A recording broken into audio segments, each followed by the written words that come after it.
Weight cutting is still an issue in MMA. I asked fighters their thoughts on ways we can improve weight cutting in the latest edition of MMA Pros Pick. Dude, I feel like we should do something, We should do something, but guys are always going to do whatever they can to get the advantage in there. So if it's not weight cutting, it's going to be something else that they push the limits on. That's just part of the sport. It's been for years. Definitely maybe take more money away. But the opponent should get it, not the athletic commission or whoever gets most of the money. I think the athletic commission gets money, which is stupid as shit. But I think that the opponent should get some of the all of the money. And I don't disagree with the point taken away. Maybe that seems fair. It's like if you missed weight, that's part of this the game. The perfect way is hydration test. I mean, if you truly care about the athletes. Even if you care about the fight happening, you know what I mean? If I'm a promotion and I need this fight to 100% happen, and I need to know that. I need to buy insurance by knowing that. Well, this is a surefire way to buy it. This is one way. There's already a lot of obstacles where a fight can get messed up and ruined. To combat that, this is one way. You can say, if you guys are fighting your natural weight and fighting a hydration test, we know you're not going to, the night before, your liver isn't going to stop working, or you're going to get sick to the point where the fight's going to be off. So it's buying the promotion insurance. That's one. It's ensuring that the athletes are going to fight at their highest level, number two. And it's ensuring the fans that the fight's going to happen.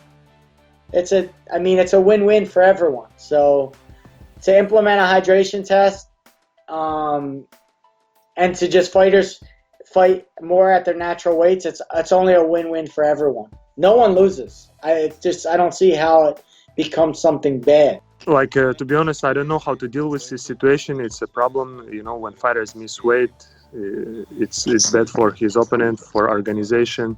It's a serious question. It's of course it have to be addressed, but I never really put thoughts into that, how it should be solved. I know in boxing they check for big fights. They check the weight like 3 weeks before, I think, or 3-4 weeks before in boxing. So I think they should do something like that in MMA. Maybe check the weight like a month before and see where you are a month before the fight, like they do in boxing, and then you gradually bring it down from there.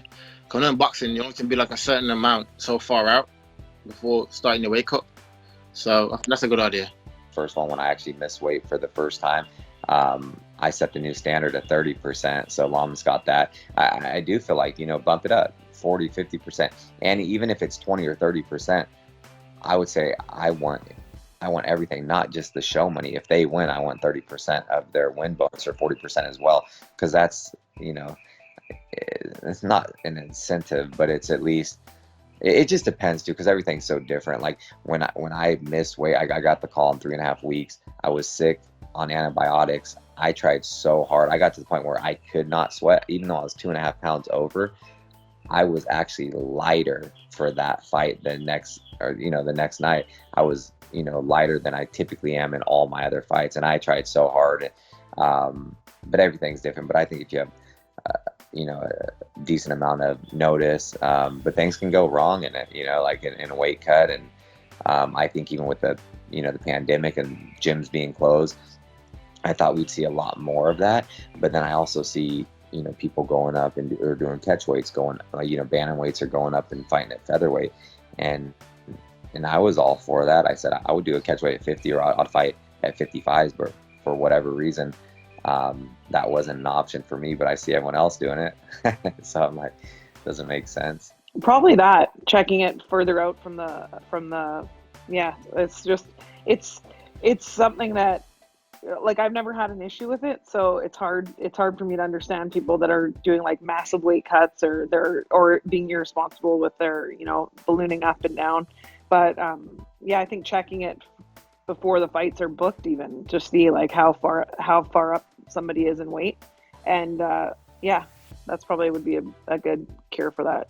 I feel like if someone's like repeatedly like they're too big for their weight class, they should definitely be able, like, have to go up, like I know some people like at my weight class in general show up at like 135, and I'm like, that is crazy. If I cut from 135 to 115, I would probably die. Like, you know what I mean? So I think it's crazy how some people are super heavy when they come in, and you know they cut down to that weight, and it's like super unhealthy, and they're, you know, I think if you come in too heavy for your weight class, a certain amount above, like, you shouldn't be able to like work fight at that weight class anymore. Like, it just, you know what I mean? I think it's not good for your body, and it's not good for for your brain. You know, I think people are like depleting themselves, and then they're on the scale like fainting and stuff, and I'm like, you should never be fainting on the scale, you know. With that original flow, head kicks with the pros, picks of the fights or anything in the mix. Getting closer to the heart of the flame, bringing conversations with heavy hitting names. You feel the love of the game.